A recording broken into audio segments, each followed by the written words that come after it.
नमस्कार दोस्तों, जय हिंद। आज 15 अगस्त है तो आप सभी को 15 अगस्त की हार्दिक शुभकामनाएँ। आज ही के दिन हमारा देश आज़ाद हुआ था।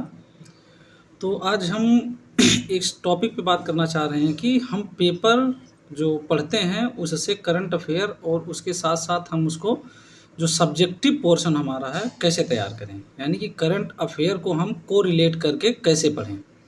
तो आज उसी पे हम चर्चा करेंगे। ध्यान से देखिएगा, ये बहुत ही इम्पोर्टेंट टॉपिक है। काफ़ी हमारे साथी ये नहीं समझ पाते हैं कि हमको पेपर में पढ़ना क्या है, छोड़ना क्या है। तो क्या करते हैं, एक तरफ से पूरा पेपर पढ़ डालते हैं और सब कुछ उसमें से नोट डाउन करते चले जाते हैं। तो हमें ऐसा नहीं करना है। हमारे काम की क्या चीज़ हो सकती है, आज हम उसी पे चर्चा करेंगे। तो देखिएगा, आज 15 अगस्त है और 15 अगस्त का ही न्यूज़पेपर है। हमने राष्ट्रीय संस्करण लिया है दैनिक जागरण का। तो सबसे पहली खबर हमारी है, किश्तवाड़ में बादल फटने से 46 की मौत। अब देखिएगा, किश्तवाड़ जो है जम्मू कश्मीर में एक जगह है जहाँ पर बादल फटने की अभी खबर आई है। और ये खबर जो बादल फटने की है, एक इस वर्ष यानी इस सीज़न की ये पहली खबर नहीं है। आए दिन ये चीज़ें अभी आप उत्तराखंड, हिमाचल प्रदेश में भी देख चुके हैं। तो बादल फटना क्या होता है, इसको हम क्या करेंगे, सबसे पहले जागेंगे जाग्रफी। जाग्रफी में हम उसको पढ़ेंगे, बादल क्या होता है, वर्षा क्या होती है, सूखा क्या होता है, बादल फटना क्या होता है। फिर उसके बाद ये हम निबंध का भी पेपर तैयार करेंगे, उसमें ये चीज़ ऐड करेंगे कि ये प्राकृतिक आपदा क्या होता है। ठीक है, आपदाएं जैसे कई प्रकार की होती, मानव जनित आपदा और प्राकृतिक आपदा। प्राकृतिक आपदा में जैसे बाढ़ हो गई, ठीक है, भूकंप हो गया, सुनामी हो गई, ये सारी चीज़ें हैं तो हम उसको कोरिलेट करके पढ़ेंगे। ठीक, इसी प्रकार अगली खबर पे हम देखेंगे, देखिएगा ये है, बिहार की प्रारूप मतदाता सूची से हटाए 65 लाख नामों की सूची कारण सहित करनी होगी सार्वजनिक। किसने कहा है? सुप्रीम कोर्ट ने कहा है। किसको कहा है? चुनाव आयोग को। तो हमको दो चीज़ देखना है। ये तो हमारे करंट का हो गया कि कहाँ ये के ऊपर इन्होंने आदेश दिया सुप्रीम कोर्ट ने, यानी कि बिहार के जो निर्वाचन सूची है उसकी बात उन्होंने की है। ठीक, अब ये कह रहे हैं कि ऐसा नहीं, ऐसा उनको करना होगा। तो चुनाव आयोग क्या है, हम सबसे पहले देखेंगे संविधान। संविधान में चुनाव आयोग देखेंगे। अब चुनाव आयोग किन किन चीज़ों का पर काम करता है, जैसे राष्ट्रपति का चुनाव करवाता है, लोकसभा राज्यसभा का चुनाव करवाता है। उसी अनुसार जो है राज्य चुनाव आयोग क्या काम करता है, उसके क्या अधिकार हैं, उसके क्या कर्तव्य हैं, कौन राज्य चुनाव की जो निर्वाचन सूची जारी करता है, कौन केंद्र की चुनाव की निर्वाचन सूची जारी करता है। फिर स्थानीय चुनाव क्या होते हैं, स्थानीय निकाय के चुनाव क्या होते हैं, उनकी सूची कौन जारी करता है। ठीक, इसी प्रकार देखिएगा, ऑपरेशन सिंदूर के विषय में फिर एक जानकारी दी गई है। ठीक है, तो ऑपरेशन सिंदूर जानते ही हैं कि बहुत चर्चा का विषय रहा है, तो इसको आप देख लीजिएगा।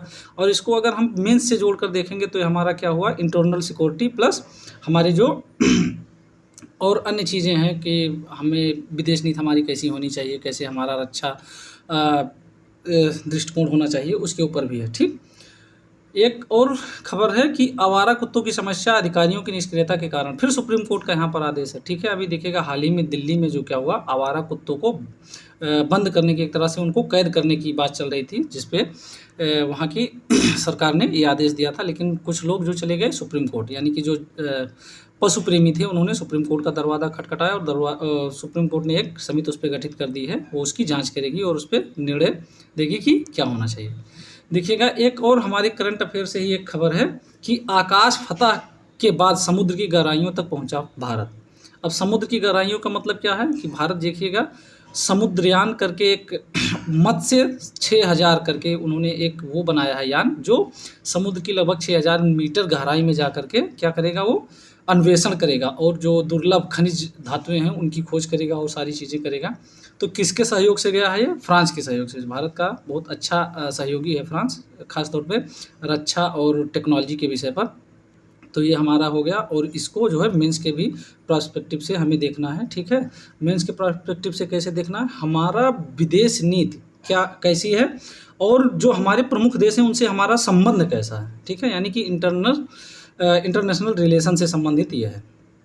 ठीक, इसी प्रकार हम आगे चलेंगे, और ये सब हमारे काम की चीज़ें नहीं हैं। ठीक, फिर यहाँ पर एक है, दिल्ली हाई कोर्ट का एक फैसला है, जीवन साथी चुनने की स्वतंत्रता को कम नहीं करती पारिवारिक अस्वीकृति। तो हमें इसको रिलेट करके कैसे पढ़ना, जैसे हम जानते हैं जीवन साथी चुनना हर व्यक्ति का क्या है, एक मौलिक अधिकार है। और मौलिक अधिकार कहाँ हमको देखने को मिलेगा, ये संविधान के फिर संविधान हम पढ़ेंगे, संविधान की बुक उठाएंगे, उसमें हम देखेंगे मौलिक अधिकार। मौलिक अधिकार भाग किस में है? 3 में है। कहाँ से कहाँ तक है? ठीक। फिर जीवन साथी का चुनना किस आर्टिकल में है? तो हमारा क्या हुआ, संविधान का जो मूल अधिकार है, मूल अधिकार में कितने अनुच्छेद हैं, उसमें कितने प्रकार के मूल अधिकारों की बात की गई है। फिर ये जीवन साथी चुनना और सारी चीज़ें जो है एक एक करके उसको हम देख लेंगे कि कौन सा किस अनुच्छेद के अंतर्गत है। तो हमारा प्रोस्पेक्टिव यानी कि दृष्टिकोण जो होना चाहिए वो ये होना चाहिए। इसको पढ़ने के बाद तुरंत हम संविधान की बुक उठाएं, वहाँ से हम भाग जो 3 है हमारा मूल अधिकार का, उसको हम पूरा रिवाइज कर डालें। अगर जो नहीं पढ़े हैं उसको पढ़ डालें बढ़िया से, फिर अगली बार उसको रिवाइज कर लें। ठीक है। इसी प्रकार अगला हमारा है, देखिएगा है, रक्षा क्षेत्र में आत्मनिर्भर भारत अभियान की परीक्षा था ऑपरेशन सिंदूर। मुर्मू। मुर्मू कौन है? हमारी महामहिम राष्ट्रपति जी हैं। ठीक है। तो अब यहाँ राष्ट्रपति की बात आई तो हमें क्या देखना है, फिर संविधान में हमें देखना है राष्ट्रपति का चुनाव कैसा होता है। ठीक है। उनके क्या क्या अधिकार हैं, उनके क्या क्या कर्तव्य हैं। ठीक है। क्या क्या चीज़ें उनके विषय में दी गई हैं, कौन कौन सी जानकारियां हैं, क्या अनुच्छेद कहाँ से कहाँ तक है, ये सब हमें राष्ट्रपति फिर देख के राष्ट्रपति पूरा खत्म कर देना है। ठीक। फिर यहाँ ऑपरेशन सिंदूर की बात हुई है तो उसको बढ़िया से पढ़ लीजिएगा, हो सकता है इस पर निबंध के भी आ सकता है आने वाले समय में। इसी प्रकार फिर यहाँ देखिएगा ऑपरेशन सिंदूर की बात आई है। ठीक। फिर यहाँ देखिएगा भारत अमेरिका सैन्य रिश्तों पर शुल्क संबंधी तनाव का असर नहीं, यानी कि जो यहाँ भारत और अमेरिका के बीच अभी देखिएगा शुल्क यानी कि कर को लेकर के क्या है, ये खास तौर पे आयात कर की बात हो रही है। ठीक है। आयात कर जो है क्या किया है, अमेरिका ने बढ़ा दिया है भारत के सामानों पर। इससे क्या होगा, भारत का आयात तो बढ़ेगा ही, उसके साथ साथ निर्यात प्रभावित होगा। निर्यात प्रभावित का मतलब कि जब हम कोई देश, किसी देश में हम अपनी वस्तु को निर्यात करते हैं तो वहाँ पर अगर शुल्क यानी कि जो ड्यूटी होती है वो अगर कम लगती है, कर कम लगता है, तो हमारा सामान सस्ता पहुंचेगा, और सस्ता रहेगा तो लोगों की मांग उस सामान के प्रति ज़्यादा होगी। लेकिन अगर शुल्क बढ़ जाएगा यानी कर बढ़ जाएगा तो सामान महंगा हो जाएगा। अगर सामान महंगा रहेगा तो लोगों की मांग क्या हो जाएगी, कम हो जाएगी, तो उससे हमारा निर्यात क्या हो जाएगा, कम हो जाएगा। ठीक। तो इसको देख लीजिएगा। इसी प्रकार ये है AI टूल से, खासतौर पे आप देखते रहिएगा, ये खबर है AI टूल सभागार से लैस होगी अब देश की प्रत्येक पंचायत। यानी कि क्या दिया गया है, देश की प्रत्येक पंचायत जो है अब AI टूल से क्या होगी, लैस होगी। ठीक। अब देखिएगा यहाँ पर सबसे बड़ी बात तो ये है कि हमें पर्सपेक्टिव क्या होना चाहिए हमारा पढ़ने का। फिर हमारे यहाँ संविधान से संबंधित रिलेटेड है कि पंचायत क्या है, नगर पंचायत क्या है, ठीक है, ग्राम पंचायत क्या है, किस संविधान संशोधन के तहत इन दोनों को शामिल किया गया, उसके लिए कौन से भाग हैं, कौन से अनुच्छेद हैं, क्या क्या अधिकार हैं, कौन कौन से विषय नगर पंचायत को आवंटित है, कौन कौन से विषय जो है ग्राम पंचायत को आवंटित है। ठीक है। तो ये सारी चीज़ें कंटेंट के दृष्टिगत ये तो महत्वपूर्ण है ही, लेकिन जो हमारा एक सब्जेक्ट के रूप में देखना है, पंचायत बहुत ही इम्पॉर्टेंट पार्ट है संविधान का, और वो कहीं ना कहीं घुमा फिरा के एक आध क्वेश्चन हर बार पूछा जाता है। ठीक। तो इसको आप देख लीजिएगा। ठीक। इसी प्रकार आगे हम चलेंगे तो देखेंगे, फिर देखिएगा यहाँ GRSE ने नौसेना को सौंपा एक और सर्वेक्षण युद्धपोत। ये खास तौर पे ये करंट के दृष्टिगत बहुत ही महत्वपूर्ण है कि एक सर्वेक्षण युद्धपोत है जो भारतीय नौसेना को सौंपा गया है। ये कहाँ बना है, किस देश की मदद से बना है, ठीक है, किस शिपयार्ड से बना है, तो ये सारी चीज़ें हमें जो है इसको देख के और नोट डाउन कर लेना है। हमें हर खबर को जो है नोट डाउन नहीं करना है, जो हमारे एग्ज़ाम के दृष्टिगत जो महत्वपूर्ण है उसको नोट डाउन करना है, उसको कोरिलेट करके हमें जरूर देखना है। ठीक। इसी तरह से अभी हमने फिर एक बार देखा था प्राकृतिक आपदा से संबंधित, प्राकृतिक आपदा के संबंधित हमने कहा था, उसको बढ़िया से देख लीजिएगा। देखिए फिर हम प्राकृतिक आपदा के मुद्दे पर केंद्रित होगा हिमाचल प्रदेश का मानसून सत्र, यानी कि जो हिमाचल प्रदेश का मानसून सत्र है वो प्राकृतिक आपदा के मुद्दे पर ही केंद्रित रहेगा। अभी देखिएगा हिमाचल प्रदेश, उत्तराखंड और जम्मू कश्मीर की हमने बात की कि बादल फटने से जो है कई लोगों ने वहाँ पर जान गंवाई है अपनी, तो इस दृष्टिगत ये प्राकृतिक आपदा महत्वपूर्ण हो जाता है। और प्राकृतिक आपदा जब हम पढ़ेंगे तो सारे प्राकृतिक आपदा, यानी कि केवल प्राकृतिक आपदा नहीं, हम आपदा जब पढ़ेंगे तो सारे आपदाओं को पढ़ेंगे, प्राकृतिक हो, मानव निर्मित हो, ठीक है, चाहे जैसी हो, उसके उससे क्या बचाव हो सकते हैं, क्या हमारी तैयारियां होनी चाहिए, क्या हमारी कमियां हैं, क्या और उसमें हम सुधार कर सकते हैं, सब कुछ देख करके, क्योंकि ये मेंस के हिसाब से बहुत ही महत्वपूर्ण है। और एक आध बार छोड़ करके इससे हमें मेंस में जो निबंध है वो हमेशा देखने को मिलता है। देखिए फिर साक्ष्य दीजिए, वोट चोरी जुमला, मतदाता व मतदान कर्मियों पर हमला, चुनाव आयोग। फिर यहाँ चुनाव आयोग की बात की गई है तो हमें क्या करना है, चुनाव आयोग को देखना है। ठीक है। क्या उसके अधिकार हैं, क्या उसके काम हैं, क्या-क्या उसके प्रावधान हैं, कौन-सा अनुच्छेद है, कौन-सा भाग, ये सब हमको देखना पड़ेगा, ठीक? फिर यहाँ पर दिया भाजपा सरकार आदिवासियों के अधिकार चुरा रही राहुल गांधी। तो हमें इसको राजनीति के पर्सपेक्टिव पे नहीं देखना, हमें ये देखना है कि राहुल गांधी जो विपक्ष के नेता हैं, उन्होंने आरोप लगाया किस पे? वर्तमान सरकार पे। और किसके लिए उन्होंने आरोप लगाया है? आदिवासियों के लिए। तो हमारा एग्ज़ाम पॉइंट ऑफ व्यू से क्या हो जाता है महत्वपूर्ण? आदिवासी, ठीक है? अब आदिवासी के लिए संविधान में क्या व्यवस्था की गई है आदिवासियों के लिए, ठीक है? उनके लिए कौन-सी अनुसूची है, कौन से अनुच्छेद है, किसके लिए क्या व्यवस्था की गई है, क्या-क्या अधिकार उनको दिए गए हैं। फिर हम देखेंगे ज्योग्राफी के हिसाब से कि कौन-सी जनजातियाँ भारत में कहाँ पाई जाती हैं, ठीक है? उनकी क्या समस्याएँ हैं, उसको हम कैसे दूर कर सकते हैं, ठीक है? तो इस आधार पे ये हमारा महत्वपूर्ण हो जाता है। फिर इसी तरह से अगला हम देखेंगे, फिर यहाँ पर अखिलेश यादव को नहीं भाई योगी की तारीफ़, विधायक पूजा पाल को पार्टी से निकाला। यानी कि उनकी जो सपा पार्टी है, अखिलेश यादव जो जानते हैं राष्ट्रीय अध्यक्ष हैं किसके?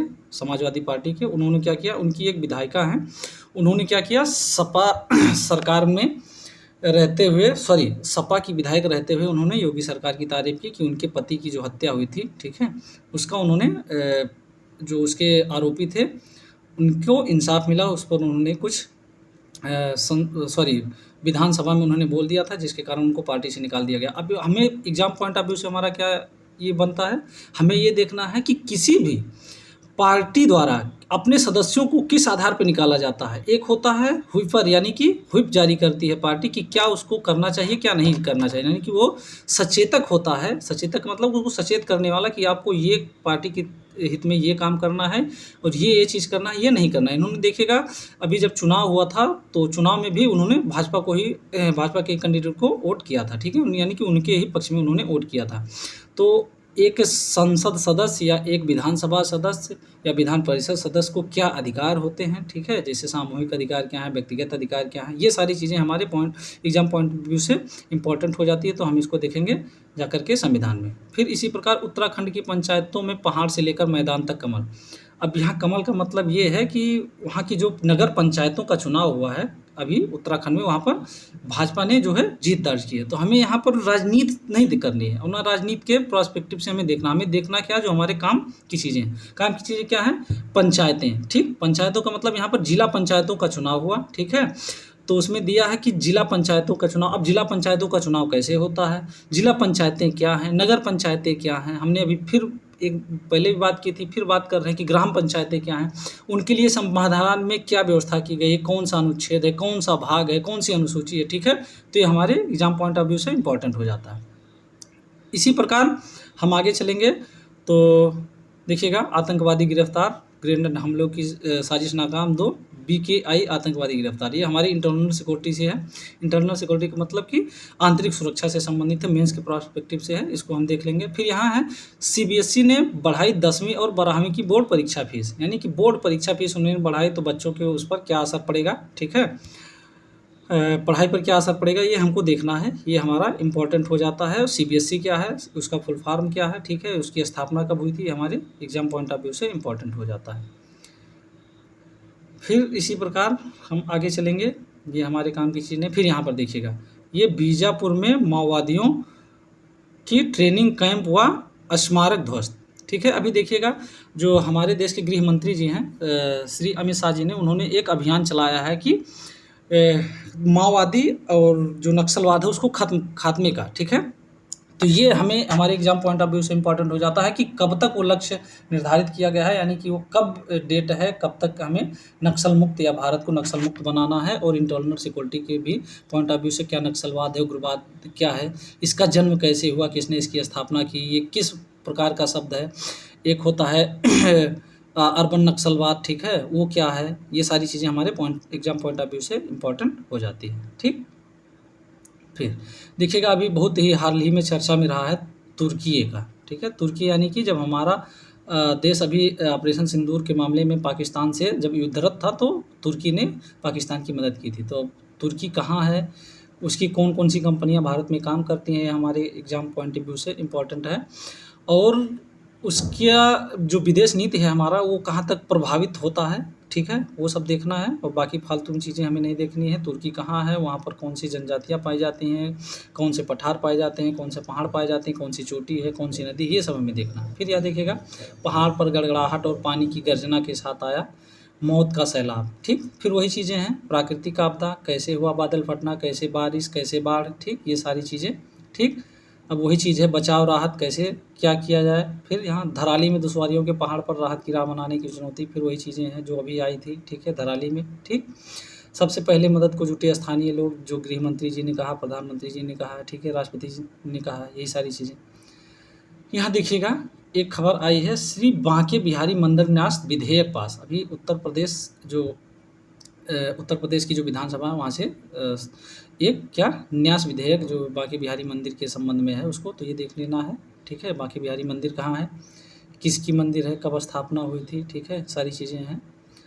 यहाँ फिर सुप्रीम कोर्ट ने क्या कहा, पहलगाम में जो हुआ आप उसे नज़रअंदाज नहीं कर सकते, ठीक। बात खबर कहाँ से छपी, खबर ये छपी कि किसी ने जो है याचिका दायर की थी, किस लिए, जम्मू कश्मीर को पूर्ण राज्य का दर्जा देने के लिए, ठीक। तो हम जानते हैं 2019 में क्या किया गया, जम्मू कश्मीर जो राज्य था, पूर्ण राज्य था, उसको विभाजित करते हुए 2 केंद्र शासित प्रदेश बना दिए गए, जम्मू कश्मीर और लद्दाख, ठीक। तो हमें ये देखना है कि जम्मू कश्मीर एक तो भौगोलिक दृष्टि से महत्वपूर्ण है भारत के लिए, ठीक, सामरिक दृष्टि से महत्वपूर्ण है। तो जम्मू कश्मीर में देखिएगा कई ऐसी सुरंग हैं, ठीक है, कई ऐसे दर्रे हैं, कई ऐसी जो है पर्वत चोटियाँ हैं, ठीक है, और कई ऐसे जो है दर्रे हैं, उन सबको देखना है और एक बाई एक चीज़ों को हम उसको मार्क करते हुए और अपनी नोटबुक में उसको रिवाइज़ करते हुए कि कौन सा दर्रा किसको जोड़ता है, कौन सा दर्रा कहाँ स्थित है, कौन सी सुरंग किसको जोड़ती है, ठीक है, बनिहाल सुरंग कहाँ है। अभी देखिएगा कुछ चीज़ें उद्घाटन भी की गई है, एक ब्रिज बनाया गया है, ठीक है, भारत का सबसे ऊँचा आर्क ब्रिज जो है, ठीक है, वो भी हमें देख लेना है। तो जम्मू कश्मीर बहुत इंपॉर्टेंट है। फिर हमें संविधान में जाके देखना है कि पूर्ण राज्य का दर्जा कैसे दिया जाता है, कौन दे सकता है, क्या उसके प्रोसीजर है, किसी राज्य को 2 भागों में विभाजित कैसे किया जा सकता है, उसका नाम कैसे परिवर्तित किया जा सकता है, उसके क्षेत्र को घटाया-बढ़ाया कैसे जा सकता है, ठीक है? ये अधिकार किसके पास है, संविधान संशोधन के माध्यम से हो सकता है, वैसे हो सकता है, संविधान संशोधन क्या है? तो ये सब क्या है, हमें देखना है संविधान के पॉइंट ऑफ व्यू से, ठीक?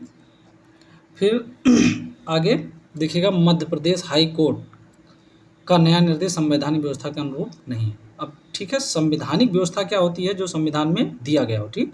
जो व्यवस्था संविधान में दी गई हो संवैधानिक होती है, अगर संविधान के अनुरूप नहीं है तो असंवैधानिक हो जाती है। तो इसको सुप्रीम कोर्ट ने, ठीक है, कहा है। तो असंवैधानिक घोषित करने के लिए सुप्रीम कोर्ट को क्या पावर है, कौन-कौन से अनुच्छेद हैं जो न्याय पुनरावलोकन की शक्ति देती है सुप्रीम कोर्ट को और हाई कोर्ट को, किन-किन के कानून पे सुप्रीम कोर्ट और हाई कोर्ट कर सकता है, ठीक है, न्याय पुनरावलोकन कर सकता है। ये सब क्या है, संविधान की दृष्टि से महत्वपूर्ण है। फिर आगे हम देखते हैं, इसी सप्ताह भारत पहुंच सकते हैं शुभांशु शुक्ला। अभी देखिएगा, जो शुभांशु शुक्ला जी हैं, ये हमारे देश के एक बहुत बड़े वैज्ञानिक हैं, ठीक है, कैप्टन शुभांशु शुक्ला हैं और एस्ट्रोनॉमी में हैं और अभी ये हाल ही में गए थे कहाँ पर, अंतरिक्ष में, और वापस आए हैं। तो किन देशों के और यात्री थे इनके साथ जो गए थे, किस यान से ये गए थे, किस यान से वापस आए हैं, ठीक है। भारत का अंतरिक्ष में अपना स्टेशन स्थापित करने का, अंतरिक्ष स्टेशन स्थापित करने का कब तक का प्लान है, उसके लिए क्या-क्या प्रोस्पेक्टिव हैं, क्या-क्या चर्चाएँ चल रही हैं, क्या-क्या तैयारियाँ चल रही हैं, क्या बजट है, ठीक है। ये सब हमें देखना है, ये सब हमारे काम की चीज़ें नहीं हैं, ठीक है। फिर आगे हम चलते हैं, देखिएगा यहाँ पर एडिटोरियल है, यानी कि कुल मिला जुला के जो संपादकीय निकलता है उसमें, अब हमारा लक्ष्य हो आर्थिक स्वतंत्रता, यानी कि आज के ही दिन हम क्या हुए थे, आज़ाद हुए थे, ठीक है। कहने के लिए तो आज़ाद हुए थे, लेकिन तो पूर्ण रूप से अगर हम देखें तो हर इंसान आज़ाद नहीं है, कहीं न कहीं उसके ऊपर तमाम बंदिशें हैं। तो और आर्थिक आज़ादी के लिए भी उन्होंने बात की है, तो इसको हमें अर्थशास्त्र से कोरिलेट करके पढ़ना है, ठीक है। ये हमारे निबंध में काम आ सकता है, ये हमारे मेंस के पर्सपेक्टिव से भी बहुत महत्वपूर्ण है। फिर राष्ट्रपति की कामना, राष्ट्रपति जी क्या हैं, उनके अधिकार क्या हैं, हमने बात की थी, ठीक, वही हमको देखना है। फिर आखिरकार जग उठा भारत किस कारण है, ये सारी चीज़ें हमें, ठीक। जांच एवं सज़ा में तेज़ी, ठीक है। अभी देखिएगा, साइबर अपराध से निपटने के लिए जो है बिहार के राजगीर में एक क्या किया गया है, विधि विज्ञान प्रयोगशाला की स्थापना की बात की गई है। तो राज्य में 2 जगहों पर ये एफएसएल जो है उसकी स्थापना की जाएगी। तो ये केवल बिहार के पर्सपेक्टिव से ही नहीं, ये देश के हर राज्यों में होनी चाहिए, जिससे क्या होता है, जो आज की डेट में जो अपराध हो रहे हैं, साइबर से संबंधित अपराध ज़्यादा घटित हो रही है, तो उसमें जो साक्ष्य कलेक्ट करना है और दोषियों को सज़ा दिलाने के मामले में ये इम्पॉर्टेंट हो जाता है। तो वो जाँच का विषय है, ठीक, वो देख लेना है। स्वदेशी अपनाने की विकसित हो संस्कृति। देखिए, आज भारत में ये प्रचलन चल रहा है कि हम नकल बहुत ज़्यादा कर रहे हैं। नकल का मतलब कि दूसरों का पहनावा, दूसरों का भोजन, दूसरों की संस्कृति बहुत ज़्यादा अपना रहे हैं। इसके लिए हम अपनी संस्कृति को भूल जा रहे हैं, ठीक है?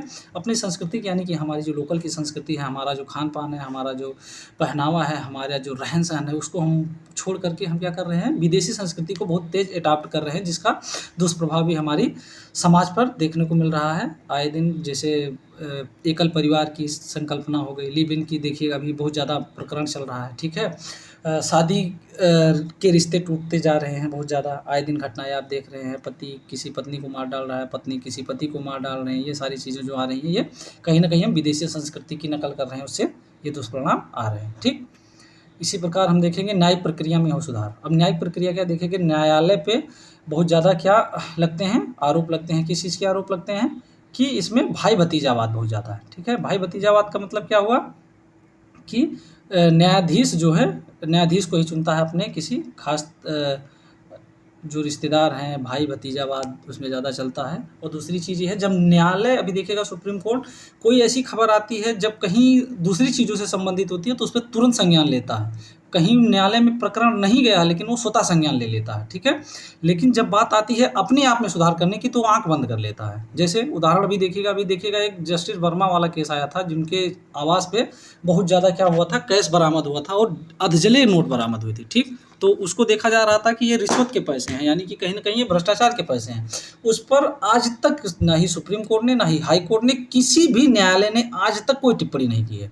ना ही उस पे जाँच के कोई आदेश किए हैं, ना ही कोई ऐसी व्यवस्था की कि कोई न्यायाधीश अगर भ्रष्ट है तो उससे हम क्या न्याय की उम्मीद कर सकते हैं? कोई क्या न्याय की उम्मीद कर सकता है जब वो खुद ही भ्रष्ट है, तब उससे न्याय की उम्मीद क्या करेंगे? उस पर सुप्रीम कोर्ट अपना आँख, कान, मुँह सब बंद कर लेता, गूंगा, बहरा, अंधा सब हो जाता।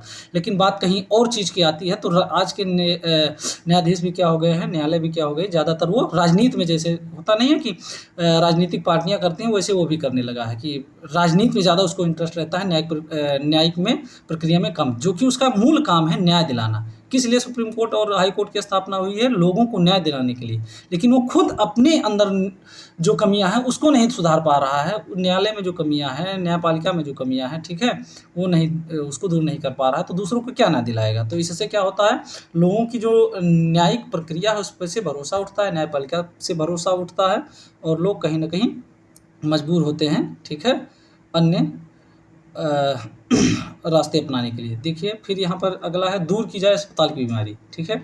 अब यहाँ अस्पताल की ही बीमारी दूर करने की बात हो रही है, यानी कि अस्पतालों की कमी, डॉक्टरों की कमी जो भारत में है वो बहुत बड़ी। अभी देखिएगा 1-2 दिन पहले एक रिपोर्ट आई थी, उसमें से ये था कि बहुत सारे एम्स के डॉक्टरों ने क्या किया, नौकरी छोड़ दी। अब नौकरी क्यों छोड़ रहे हैं वो? कहीं न कहीं वो भी क्या कर रहे हैं, एक तरह से बिज़नेसमैन बनते जा रहे हैं। आप देखिएगा एक छोटा-सा डॉक्टर, सरकारी डॉक्टर रहता है, जब तक उसके पास मरीज़ आते रहते हैं, जब उसका एक अच्छा खासा समाज में इमेज बन जाता है तो क्या करता है, तुरंत प्राइवेट बैठने लगता है और प्राइवेट बैठते-बैठते उसकी बिल्डिंग खड़ी हो जाती है और वहाँ पर फिर लूट-पाट शुरू हो जाती है। यानी कि जाँच के नाम पर, दवा के नाम पर, पर्चा के नाम पर, और वही चीज़ें सरकारी अस्पताल में जब उनको बैठना पड़ता है तो देखते भी नहीं हैं सही से, कोई भी एक दवा लिख देंगे, बाहर की दवा लिख देंगे। यानी कि कुल मिला-जुला कर जो लोगों के लिए जो ये व्यवस्था बनाई गई है, जो उसकी मूलभूत सुविधाओं में आता है, यानी कि हमारा जो मूल अधिकार है, एक तरह से समझ लीजिए अनुच्छेद 21 के तहत जीने का अधिकार, और जीने का अधिकार ऐसे नहीं, गरिमापूर्ण हम तभी जीवन जी पाएँगे जब हम स्वस्थ रहेंगे। तो स्वास्थ्य के लिए भी, स्वास्थ्य पर भी सरकार को काम करना चाहिए और ये हमारी केवल ज़िम्मेदारी नहीं होनी चाहिए, डॉक्टरों की भी नैतिक ज़िम्मेदारी होनी चाहिए कि पैसा ही हर चीज़ नहीं है। जिस पेशे में वो आए हैं, सबसे पहले उस पर ध्यान दें, ठीक है? फिर आगे की चीज़ें देखें, ठीक? फिर इसी प्रकार से अगली खबर है, मुस्लिम महिलाओं का योगदान। अभी देखिए ऑपरेशन सिंदूर जब हुआ था उसमें से जो एक सूफिया कुरैशी जो हमारे देश की बहुत ही बेहतरीन सैन्य अफ़सर हैं, उनका जो एक वक्तव्य बहुत ज़्यादा वायरल हुआ था, आप लोगों ने देखा भी था। तो हमें केवल ये नहीं देखना है कि मुस्लिम महिला या हिंदू महिला एक चीज़ नहीं, हमें टोटल ये देखना है कि महिलाओं की क्या स्थिति है प्रेजेंट टाइम में। जब महिला की बात आती है तो महिला के लिए हम सबसे पहले ये देखेंगे कि महिलाओं के बारे में जब ये बात की जा रही है तो महिलाओं का क्या योगदान है, उनके क्या अधिकार हैं, यानी कि अब हम महिला सशक्तिकरण की बात करेंगे तो ये हमारा मेंस के में भी आ सकता है और निबंध भी आ सकता है, और क्या अधिकार हैं, क्या चीज़ें हैं, ये पीटी में भी कभी-कभी जैसे सेक्स रेशियो क्या है जनगणना के आधार पर, क्या मातृ मृत्यु दर क्या है भारत की, ठीक है, शिशु मृत्यु दर क्या है, और बीमारियों से संबंधित क्या है, ठीक, ये सारी चीज़ें भी पूछी जा सकती हैं। फिर देखिएगा एक खबर है, मृत नहीं मजबूत बनी हुई है भारत की अर्थव्यवस्था। अभी देखिएगा S&P एक क्या है, संस्था है, ठीक, उसने क्या जारी की है, एक रिपोर्ट जारी की है जो भारत की क्या कहा है उसने, ग्रोथ रेट को जो बताया उसने 6.5% बताया है कि ये रहेगी, ठीक। इसी तरह से कई ऐसी एजेंसियां हैं, जैसे अभी देखिएगा आप मूडीज़ भी जारी करती है, ठीक, और कई ऐसी संस्थाएं भारत में जैसे नीति आयोग जारी करता है, रिजर्व बैंक जारी करता है, ठीक है, फिर भारत का सांख्यिकी संगठन जारी करता है, विश्व बैंक जारी करता है, IMF जारी करती है। तो कौन-कौन सी एजेंसी, कौन-कौन से संस्थान ने भारत की, विश्व की जो प्रमुख अर्थव्यवस्थाएँ हैं उनकी और विश्व की आने वाले समय में, यानी कि जो वर्तमान समय में जो वृद्धि दर है कितना रखा है, आने वाले सालों में यानी कि अगले साल क्या होगी, उसके अगले साल क्या होगी, ये सब पीटी के पॉइंट ऑफ व्यू से भी इम्पोर्टेंट हो जा सकता है। फिर इसी तरह से देखिएगा, फिर यहाँ पर है निर्यात 7.29% बढ़कर इतना हुआ, ठीक है। तो आयात निर्यात क्या है, ठीक है, आयात निर्यात को प्रभावित करने वाले कौन-कौन से कारक हैं, ठीक है, तो उनको देख लेना है, ये हमारे एग्जाम पॉइंट ऑफ व्यू से इम्पोर्टेंट है। फिर एक देखिएगा ये वाली खबर जो है, भारत अमेरिका व्यापार समझौते पर वार्ता जारी, वाणिज्य सचिव ने ये सूचना दी है कि जो भारत व्यापार और अमेरिका के साथ व्यापार समझौता है उस पर क्या है, बात अभी चल रही है, ठीक है, लेकिन कोई अभी सार्थक निर्णय नहीं हो सका है, ठीक, सॉरी। फिर आगे देखिएगा, ये हमारे काम की चीज़ नहीं है, ठीक है। फिर आएंगे वही देखिएगा, ये मज़ेदार खबर है, मज़ेदार, इंटरेस्टिंग भी है और इम्पॉर्टेंट भी है। इम्पॉर्टेंट इसलिए है कि देखिएगा जो रसिया और यूक्रेन का युद्ध चल रहा है, ठीक है, तो हमारे एग्जाम पॉइंट ऑफ व्यू से क्या है, रसिया कहाँ है, ठीक, वहाँ पर प्रमुख संस्थान की बात हम नहीं करेंगे क्योंकि रसिया में कोई ऐसा विशेष संस्थान नहीं है, लेकिन क्या-क्या खनिज पाए जाते हैं, कहाँ-कहाँ पाए जाते हैं, कौन सी झीलें हैं, कौन सी नदियाँ हैं, कौन से पहाड़ हैं, कौन से पर्वत हैं, कौन सी चोटियाँ हैं, ठीक है, और उसका जो क्षेत्रफल है कितना है, कौन-कौन से देशों से उसकी सीमा लगती है। इसी तरह से यूक्रेन कब अलग हुआ था, यानी कि USSR जो पूर्व नाम था रसिया का, उसका विघटन कब हुआ, यूक्रेन कब बना, यूक्रेन क्या है, नाटो से क्यों समझौता करना चाहता था, नाटो क्या है, स्थापना नाटो की क्या हुई, उसके लिए मापदंड कौन है, क्या हैं, कौन-कौन से देश हैं, उसकी प्रमुख विशेषताएँ क्या हैं, ठीक है, उसके चार्टर में क्या है। तो इसमें सबसे बड़ी बात ये दी गई है कि अलास्का में, जो अलास्का एक पार्ट है अमेरिका का, 50वां राज्य है, ठीक है, और बड़े मज़े की बात ये है कि अमेरिका ने रूस से ही अलास्का को खरीदा था काफ़ी समय पहले, और वहीं पर ये बात होगी। और दूसरी सबसे इंटरेस्टिंग बात ये है कि जिसके संबंध में बात हो रही है, यानी कि एक पक्ष जो है यूक्रेन का, वो खुद वहाँ पे शामिल नहीं हो रहा है, वही है कि उसके नसीब की बात होगी और वो वहाँ पर मौजूद नहीं रहेगा, यानी कि उसका नसीब कोई और लिखेगा, ठीक। तो ये देख लेना, एग्जाम पॉइंट ऑफ व्यू से हमारे इम्पॉर्टेंट है। इसी प्रकार पाकिस्तान के साथ नए आर्थिक सहयोग को लेकर उत्सुक है अमेरिका, मार्को रूबियो, ठीक है, ये मार्को रूबियो कौन है, अमेरिका के एक विदेश मंत्री हैं, ठीक, उनका ये बयान है, पाकिस्तान के साथ वो अपना नज़दीकियाँ बढ़ा रहा है, क्यों, क्योंकि भारत उससे दूर जा रहा है, तो वो चाहता है कि जब में भारत को काउंटर करना तो उसके जो पड़ोसी देश हैं और जो खास तौर पे जिससे उसके रिश्ते सही नहीं हैं उससे हमें नज़दीकियाँ बढ़ानी पड़ेंगी। फिर इसी प्रकार फ़लस्तीन बहुल वेस्ट बैंक को बाँट कर यहूदियों को बसाने की योजना। अब हमें ये नहीं देखना कौन क्या योजना ला रहा है, कौन क्या नहीं ला रहा है, हमें ये देखना है कि फ़िलिस्तीन कहाँ पर है, इज़राइल कहाँ पर। देखिए बहुत बार क्वेश्चन पूछा गया है कि इज़राइल की सीमा किन-किन देशों से मिली हुई है, सटी हुई है, ठीक है, तो इसको देख लेना है, हमें ज्योग्राफी के पॉइंट ऑफ व्यू से हमारा इम्पोर्टेंट है, ठीक। फिर यहाँ ऑपरेशन सिंदूर की बात आई है, ठीक, देख लीजिएगा। फिर इसी प्रकार अगला देखिएगा फिर यहाँ पर एक चीज़ है, ये खबर है, बांग्लादेश में हमले से प्रभावित हिंदू परिवारों को इस्कॉन ने दी सहायता। इस्कॉन क्या है, एक मंदिर है, संस्थान है, ठीक, वो क्या है उसके विषय में बहुत उसकी शाखाएं हैं। और बांग्लादेश जो हमारा एक पड़ोसी देश है, ठीक, उसमें जान ही रहे इस समय राजनीतिक अस्थिरता का दौर है, वहाँ पर क्या चल रहा है, जो वहाँ की चुनी हुई सरकार थी उसको ख़त्म करके और वहाँ पर सैनिक शासन काबिज़ हो गया था, ठीक। वहाँ की अंतरिम एक सरकार बना दी गई है, समझ लीजिए। और वहाँ पर जो है अल्पसंख्यक समुदाय वहाँ का, ख़ास तौर पे जो सबसे बड़ा अल्पसंख्यक समुदाय है वहाँ का हिंदू, उस पे बहुत प्रताड़ना हो रही है। तो ये देखना है हमारे पड़ोसी देशों से हमारे रिश्ते कैसे हैं। वहाँ की जो प्रवास यानी कि अवैध प्रवास की जो सबसे ज़्यादा समस्या है, ये भी देखिएगा रोहिंग्याओं का जो है, बांग्लादेशियों का दिल्ली में, गुजरात में, महाराष्ट्र में, राजस्थान में कई जगह तमाम पकड़े जा रहे हैं, ठीक है। तो कैसे वो आ जा रहे हैं, वो हमारे इंटरनल सिक्योरिटी को कैसे प्रभावित कर सकता है, ये इन बिंदुओं पे हमें देखना है, ठीक है। फिर आप देख सकते हैं यहाँ पर खेल का ये पूरा है, ये हमारे लिए इम्पोर्टेंट नहीं है। फिर आप यहाँ देखिए वही हमारा कुत्तों वाली फिर यहाँ पर आया है, ठीक है। इसमें एक खबर यहाँ पर इम्पोर्टेंट हमारे लिए ये है, वो खबर क्या है, खबर ये है कि वनतारा में रखे हाथियों को वापस करने संबंधी याचिका अस्पष्ट। सुप्रीम कोर्ट ने आदेश किया है। वनतारा क्या है, अभी देखिएगा हमारे देश के सर्वश्रेष्ठ जो धनाढ्य व्यक्ति हैं अनिल अंबानी, उनके सुपुत्र जी हैं, उन्होंने एक वनतारा गुजरात में एक क्या किया है, हाथी पुनर्वास मतलब कि एक तरह से योजना चला रहे हैं और वहाँ पर उन्होंने हाथी पुनर्वास एक संस्थान खोला है। वहाँ पर हाथियों को ला करके उनका ट्रीटमेंट किया जाता है, ठीक है, उनकी दवा इलाज की जाती है, उनको रखा जाता है, उनका चारा खिलाया जाता है, सारी चीज़ें हैं। उसका अभी हाल ही में हमारे प्रधानमंत्री मोदी जी ने उसका उद्घाटन भी किया था, तो कहाँ है ये देख लीजिएगा, ठीक है। और हाथी की जो सबसे बात की गई है, हमारे देश में प्रोजेक्ट हाथी कब लॉन्च किया गया था। हाथी अगर देखेंगे क्रिटिकल है, इंडेंजर्ड है, यानी कि जो हम रेड लिस्ट होती है उसमें किस श्रेणी में उसको आंका गया है। अब देखिएगा एक ये खबर महत्वपूर्ण है, गर्मी व आर्द्रता से हृदय से संबंधित खतरा 6 गुना बढ़ा।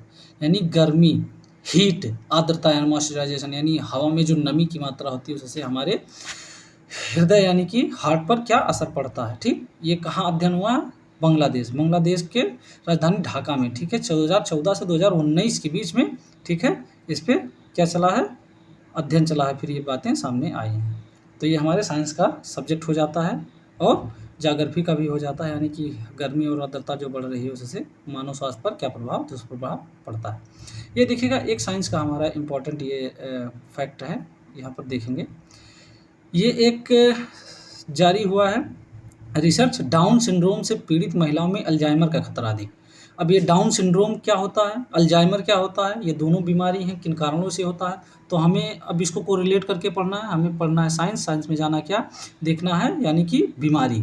अब बीमारी किन कारणों से होती है, वायरस से होती है, बैक्टीरिया से होती है, ठीक है, और प्रोटोजोआ से होती है। फिर उसमें होता है एक क्या आनुवांशिक बीमारी क्या होती है, ठीक, और फिर फैलने वाली यानी कि जो छुआछूत से यानी कि और सब बीमारियां फैलती हैं, वो बीमारियां क्यों होती हैं, किन कारणों से होती है, कारण यानी किन की कमी से बीमारी होती है, पोषण क्या होता है, कुपोषण क्या होता है, उसको दूर करने के क्या होते हैं, प्रभाव क्या होते हैं, ठीक है। ये सारी चीज़ें देख लीजिएगा, ठीक। अब फिर इतना ही आज के पेपर में, तो काफ़ी चीज़ें थी जो हमारा बहुत एक बड़ा पार्ट कवर करता है, संविधान का, भूगोल का, साइंस का, अर्थव्यवस्था का, ठीक है। तो इसको हमें देख लेना है अच्छे से। इसी तरह से उम्मीद करते हैं कि आपको बहुत मदद मिली होगी। अब इस वीडियो को आप देखेंगे तो आपको मदद मिलेगी कैसे हमें पेपर पढ़ना है, करंट अफेयर कैसे तैयार करना है और उसको कोरिलेट करके कैसे पढ़ना है, जिससे हमारा करंट अफेयर के साथ साथ सब्जेक्ट भी तैयार होता रहे, जो मूल विषय हैं हमारे साथ तैयार होते रहें। देखिएगा मूल विषय जो हमारे हैं, खासतौर पर आप किसी भी चीज़ की तैयारी कर रहे हो, खासतौर पर अगर हम आयोग की परीक्षाओं की बात करें, जैसे उत्तर प्रदेश पीसीएस हो गया, आरओ एआरओ हो गया, ठीक है, या आईएएस की हो गई, तो उसमें जो मूल सब्जेक्ट होते हैं, जैसे हमारा सबसे पहला आप मान लीजिए राज्य व्यवस्था, ठीक है, राज्य व्यवस्था आप देख लीजिए, ठीक है, भूगोल आप देख लीजिए, इतिहास देख लीजिए, फिर अर्थव्यवस्था देख लीजिए, साइंस देख लीजिए, साइंस एंड टेक देख लीजिए और करंट। अगर ये 5-6 सब्जेक्ट आपके जो कोर सब्जेक्ट कहलाते हैं, ये आपके तैयार हैं, तो आपकी कोई भी परीक्षा नहीं रुकेगी, आप सब परीक्षा में महारत हासिल करेंगे, उसको बीट कर ले जाएंगे, ठीक है। उम्मीद करते हैं कि आपको ये वीडियो बहुत हेल्पफुल होगी। इसी के साथ मैं अपनी वाणी को विराम देता हूँ, ठीक है। शुभ रात्रि, जय हिंद, नमस्कार।